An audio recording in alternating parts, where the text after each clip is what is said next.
Welcome back, 8th graders. Let's bring that high energy today because, wow, we are stepping into an absolute masterclass. We're talking about one of the most incredible blueprints in human history, God's ultimate plan for humanity.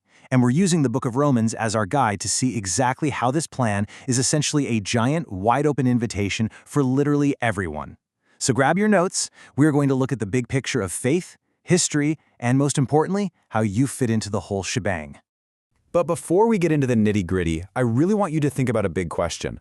Who exactly is invited to God's family? I mean, we all have a deep sense of fairness, right? We all want to be included. We want to know who gets to be on the inside. Well, throughout history, people have debated who is accepted by God and what it actually takes to be part of His kingdom. Today, we're going to see exactly how Paul answers this question in Romans. And honestly, the answer is so much bigger and more beautiful than you might expect. Okay, let's dive into this. Here is our lesson map for the day so you know exactly where we're headed. First, God's plan for all nations. Second, Abraham, faith before rules. Third, Adam versus Jesus Christ. Fourth, God's faithfulness to Israel. And finally, number 5, the godly learner philosophy. All right, section 1, God's plan for all nations. To really get this, we've got to zoom out and look at the absolute big picture of God's amazingly inclusive plan.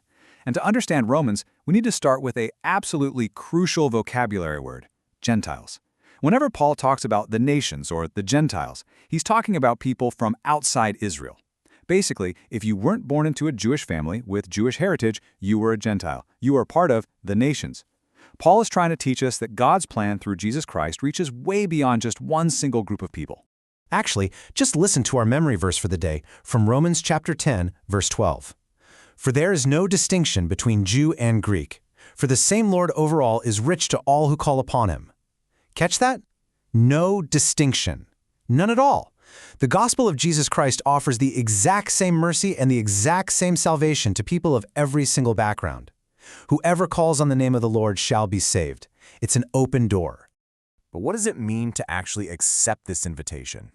Romans chapter 1 talks about obedience to the faith. And I'm going to challenge you on this for a second. Just hearing the gospel isn't enough. It's not. The message wasn't just meant to be listened to like some background noise while you do your homework. It demands surrendered faith. True faith produces obedience among all nations. It means people from every background are called to actually trust Jesus, follow Him, and live in a way that truly pleases the Father. And just to prove this wasn't some totally new last-minute pivot God made, check out this bonus verse from Romans 15:11. Paul quotes the Old Testament here, saying, "Praise the Lord, all you Gentiles. Laud Him, all you peoples." This proves, without a doubt, that the Old Testament always included the nations, the Gentiles, in God's ultimate plan of praise and worship. The plan was always wide, it was always merciful, and it was always powerful. Moving right along to section 2, Abraham, faith before rules. And this brilliantly illustrates our point. But to see it, we're going to practice a critical thinking skill right now, tracing an argument chronologically. Because when it comes to Abraham, timing is quite literally everything. So, event 1, God makes a promise. Event 2, Abraham believes that promise. Event 3, because he believes, he's counted as righteous. Event 4, the religious rule of circumcision is given to Abraham. Now, do you notice what happened before the rule was ever given? Abraham was counted righteous through faith long before that rule was introduced. Following religious rules wasn't the source of his righteousness, his faith was. Now let's make sure we balance this out. If we flip over to James chapter 2, it teaches us that Abraham's faith worked together with his works, and by his works, his faith was made complete. So true faith isn't just a quiet, invisible thought hanging out in our heads. No way. It is completed by the things we actually do, our obedience, our daily actions, our complete surrender. All right, section 3, Adam versus Jesus Christ. Now, what's really interesting here is that we have a direct comparison between two major historical figures whose individual actions impacted the entirety of humanity. And the contrast is just mind-blowing. Through Adam came disobedience, and with that came sin, judgment, and ultimately death into the world. Literally, one person's mistake ruined things for everybody. But look at the other side. Jesus Christ is vastly greater than Adam. Through Jesus' perfect obedience comes grace, righteousness, and life. Christ's perfect obedience completely saved humanity, fixing what Adam broke.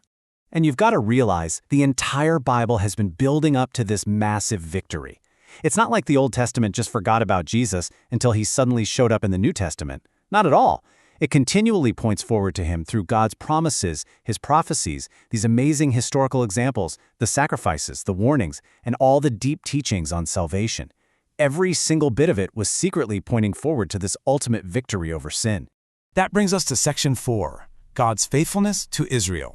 So, where does all this leave the Jewish people? Well, let's ground ourselves with one more quick vocabulary definition. When Paul talks about Israel in Romans, he's referring specifically to the Jewish people, the direct descendants of Abraham, Isaac, and Jacob. These are God's original chosen people, the very ones who received the law and the prophets in the first place. But when we get to Romans 11, there's this really deep tension. Paul expresses just immense sorrow and heartbreak. And why? Because so many Israelites had this intense, fiery zeal for God, but they tried to be righteous all on their own, and they didn't surrender to the righteousness of God through Jesus. It's tragic, really. But even in the middle of that heartbreak, we see God's incredible faithfulness shining through. Romans clearly teaches that God has absolutely not rejected his people. He preserves a remnant entirely by his grace. So the crucial point is this: whether you're from Israel or you're from the Gentile nations, the playing field is completely level. Both Jews and Gentiles are absolutely equal in their desperate need for Jesus Christ. There is one Lord for all, one mercy, one gospel, one salvation. Everyone shares in God's incredible salvation plan in the exact same way, by calling on Jesus, surrendering to him, and obeying him. Which leads us nicely to our final part, section 5. The godly learner philosophy. Now, as 8th graders, you might be sitting there wondering, okay, this is some great theology, but what does it actually mean for my real life today? Well, let's see how this builds our core philosophy here at HeroesMart Academy. You see, we intertwine biblical morality with education, because frankly, education without morality can actually hurt you. Giving someone knowledge without character just makes them more capable of doing the wrong things. So step 1 is pursuing academic excellence and knowledge. But step 2 is anchoring it in biblical morality. When you combine your intelligence with that surrendered faith and obedience we just talked about in Romans, you reach step 3. You become truly equipped to make wise, God-honoring choices in your everyday life. This whole idea is perfectly captured in Romans chapter 8, verses 6 and 7. It teaches us that keeping the mind spiritually minded leads to life and peace. And guys, that is the ultimate goal of your 8th grade education right there. We want you to be academically brilliant, for sure, but way more importantly, we want you to keep your mind centered on God, on truth, on wisdom, and on making righteous choices every single day. So, I'm going to leave you with this final provocative thought to carry with you after this lesson wraps up.